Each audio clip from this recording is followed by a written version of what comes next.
కరీంనగర్ జిల్లా తిమ్మాపూర్ మండలంలోని మన్నెంపల్లి గ్రామంలో శాలివాహన సంఘం ఆధ్వర్యంలో తొలి తెలుగు రచయిత్రి కుమ్మరి మొల్లమాంబ 586వ జయంతి వేడుకలను ఘనంగా నిర్వహించారు.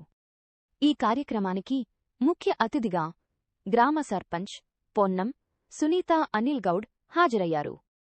ఈ సందర్భంగా సర్పంచ్ మాట్లాడుతూ మొల్లమాంబ సాహిత్య రంగానికి చేసిన సేవలను కొనియాడారు. 16వ శతాబ్దానికి చెందిన మొల్లమాంబ వాల్మీకి సంస్కృతంలో రచించిన రామాయణాన్ని అందరికీ అర్థమయ్యే విధంగా తెలుగులో 871 పద్యాలతో కేవలం 5 రోజుల్లో రచించారని తెలిపారు. భవిష్యత్తులో ఇలాంటి సాహిత్య కార్యక్రమాలకు తమ వంతు సహకారం అందిస్తామని పేర్కొన్నారు. ఈ సందర్భంగా రంగస్థలం నాటక కళారంగంలో ప్రతిభ కనబరిచిన నాంపల్లి శంకరయ్యను సంఘ సభ్యులు సత్కరించారు.